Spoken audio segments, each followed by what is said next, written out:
بسم اللہ الرحمن الرحیم۔ رسول اللہ صلی اللہ علیہ وسلم مکے میں بنی ہاشم کے اندر 9 ربیع الاول پیر کے دن صبح کے وقت پیدا ہوئے۔ رسول اللہ صلی اللہ علیہ وسلم کی والدہ نے فرمایا، جب آپ کی ولادت ہوئی تو میرے جسم سے ایک نور نکلا جس سے ملک شام کے محلات روشن ہو گئے۔ ولادت کے بعد آپ کی والدہ نے عبد المطلب کے پاس پوتے کی خبر بھجوائی۔ وہ شاداں و فرحاں تشریف لائے اور آپ کو خانہ کعبہ میں لے جا کر اللہ تعالیٰ سے دعا کی، اس کا شکر ادا کیا اور آپ کا نام محمد تجویز کیا۔ یہ نام عرب میں مشہور نہ تھا، پھر عرب دستور کے مطابق 7ویں دن ختنہ کیا۔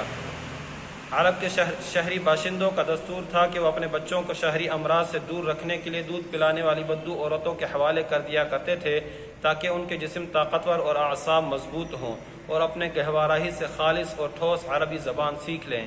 اسی دستور کے مطابق عبد المطلب نے دودھ پلانے والی دائیہ تلاش کی اور نبی صلی اللہ علیہ وسلم کو حضرت حلیمہ کے حوالے کیا۔ رضاعت کے دوران حضرت حلیمہ نے نبی صلی اللہ علیہ وسلم کی برکت کے ایسے ایسے مناظر دیکھے کہ سراپا حیرت رہ گئیں۔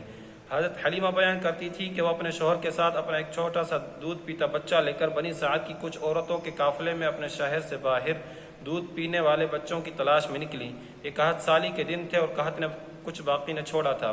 میں اپنی ایک سفید گدھی پر سوار تھی اور ہمارے پاس ایک اونٹنی بھی تھی، لیکن بخدا اس سے ایک قطرہ دودھ نہ نکلتا تھا۔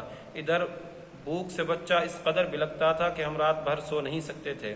نہ میرے سینے میں بچے کے لیے کچھ تھا، نہ اونٹنی اس کی خوراک دے سکتی تھی۔ ہم بس بارش اور خوشحالی کی آس لگائے بیٹھے تھے۔ میں اپنی گدھی پر سوار ہو کر چلی تو کمزوری اور دبلے پن کے سبب سے اتنی سست رفتار نکلی کہ پورا قافلہ تنگ آ گیا۔ خیر، ہم کسی نہ کسی طرح دودھ پینے والے بچوں کی تلاش میں مکہ پہنچ گئے۔ پھر ہم میں سے کوئی عورت ایسی نہیں تھی جس پر رسول اللہ صلی اللہ علیہ وسلم کو پیش نہ کیا گیا ہو، مگر جب اسے بتایا جاتا کہ آپ صلی اللہ علیہ وسلم یتیم ہیں تو وہ آپ کو لینے سے انکار کر دیتی، کیونکہ ہم بچے کے والد سے داد و دہشت کی امید رکھتے تھے۔ ہم کہتے یہ تو یتیم ہے، بھلا اس کی بیوہ ماں اور اس کا دادا کیا دے سکتے ہیں۔ بس یہی وجہ تھی کہ ہم آپ کو لینا نہیں چاہتے تھے۔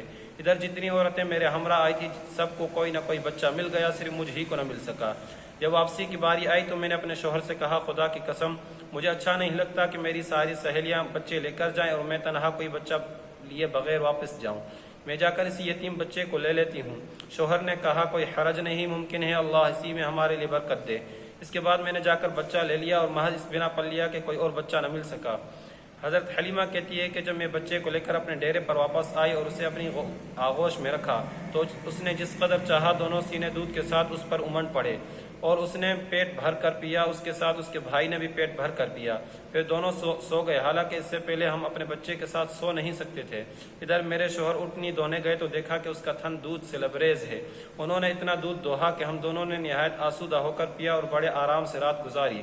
ان کا بیان ہے کہ صبح ہوئی تو میرے شوہر نے کہا، حلیمہ خدا کی قسم تم نے ایک بابرکت روح حاصل کی ہے۔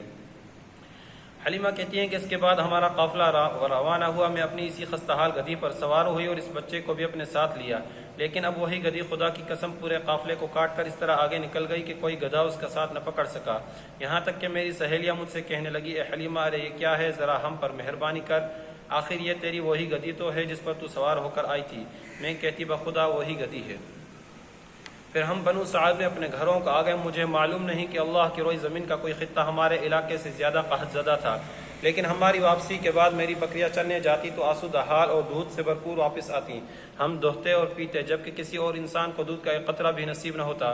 ان کے جانوروں کے تھنوں میں دودھ سرے سے رہتا ہی نہ تھا، حتیٰ کہ ہماری قوم کے شہری اپنے چرواہوں سے کہتے، کم بختوں، جانور وہیں چرانے لے جایا کرو جہاں حلیمہ کا چرواہا لے جاتا ہے، لیکن تب بھی ان کی بکریاں بھوکھی واپس آتی، ان کے اندر ایک قطرہ دودھ نہ رہتا، جبکہ میری بکریاں آسودہ اور دودھ سے بھرپور پلٹتی۔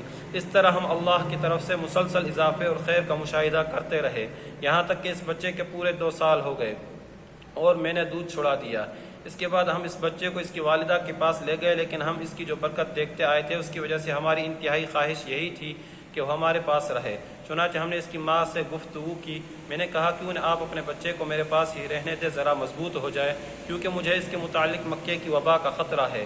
غرض ہمارے مسلسل اصرار پر انہوں نے بچہ ہمیں واپس دے دیا۔ اس طرح رسول اللہ صلی اللہ علیہ وسلم مدت رضاعت ختم ہونے کے بعد بھی بنو سعد ہی میں رہے، یہاں تک کہ ولادت کے 4 یا 5ویں سال شق صدر یعنی سینہ مبارک چاک کیے جانے کا واقعہ پیش آیا۔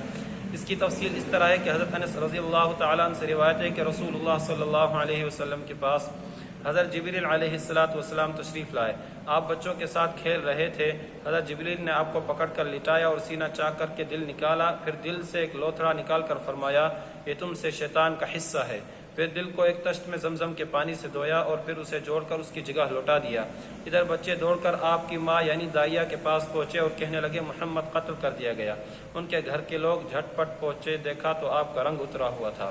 اس واقعے کے بعد حضرت حلیمہ کو خطرہ محسوس ہوا اور انہوں نے آپ کو آپ کی ماں کے حوالے کر دیا. چنانچہ آپ 6 سال کی عمر تک والدہ ہی کی آغوش محبت میں رہے. ادھر حضرت آمنہ کا ارادہ ہوا کہ وہ اپنے متوفی شہر کی یاد وفا میں یثرب جا کر ان کی قبر کی زیارت کریں. چنانچہ وہ اپنے یتیم بچے محمد صلی اللہ علیہ وسلم، اپنی خادمہ ام ایمن اور اپنے سرپرست حضرت عبد المطلب کی معیت میں کوئی 500 کلومیٹر کی مسافت طے کر کے مدینہ تشریف لے گئیں اور وہاں 1 ماہ تک قیام کر کے واپس ہوئیں. لیکن ابھی ابتداء راہ میں تھی کہ بیماری نے آ لیا.